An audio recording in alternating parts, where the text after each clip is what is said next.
Bolalar, sizlar bilan Dragon. Bugun biz qishloq topish ikkinchi qismini olamiz.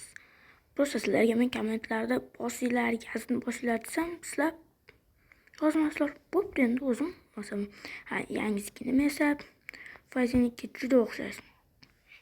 Lekin Telegram kanalimga kirsangiz, u yerdan farqlarini ko'rsatib o'tganman. Telegram kanalimdan mana shunday modlarimni yuklab olishingiz mumkin. Qani bo'lmasam biz boshladik.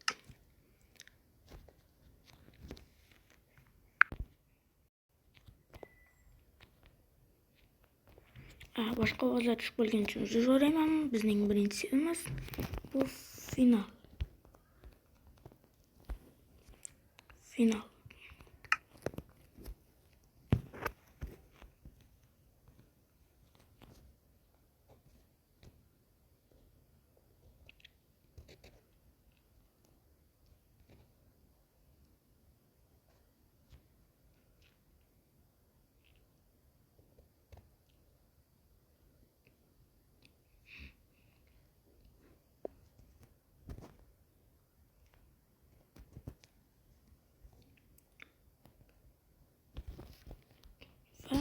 Mana bizning qishloq.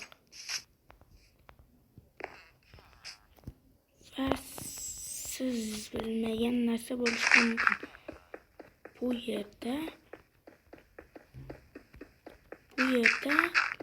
kutubxona bor. Endi esa bizning ikkinchi serimiz.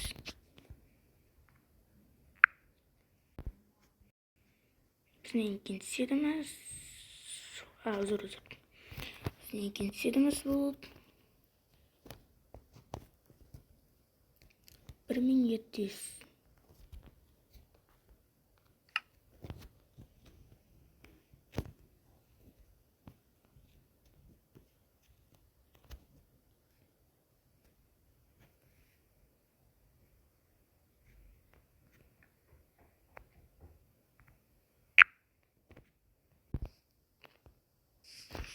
Va endi video ketyapti. Hammadan uzr so'rayman. Video ketmayapti ekan, men esa gapirayotibman. Mana shunday qishloq chiqadi. Bu qirqib tashlagan deb o'ylamang. Bu haqiqat. Ishonmasangiz o'zingiz tekshirib ko'ring.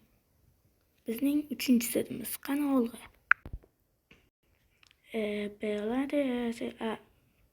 Uzr, qo'shiq aytishni yaxshi ko'raman. Xo'sh, tak. Bizning keyingi serimiz bu 455. Javob. Har qanaqa o'yinda chiqadi qishloq. Agar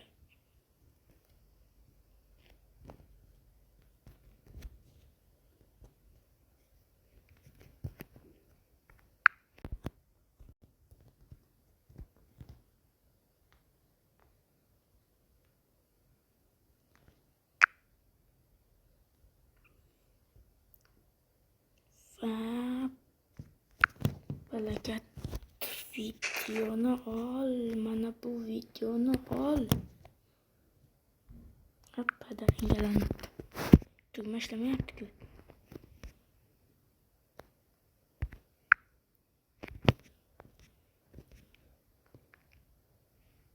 Senga gapiryapman.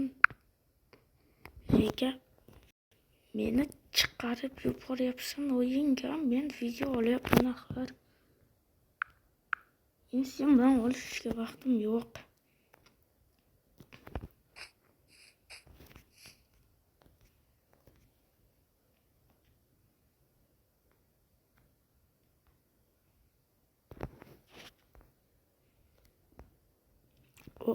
Va nihoyat video ketyapti. Va bu bizning 455imiz. Любой Minecraftda chiqadi, faqat Bedrockda, Javada ham, Alfada ham, Bedrock bilan paketda chiqadi. Agar siz Bedrockda bo'lsangiz, qishli biomdan spawn bo'lasiz. Ozroq tirilgan joyingizdan oldinga yursangiz, qishloq chiqadi. Mana juda ham ajoyib qishloq va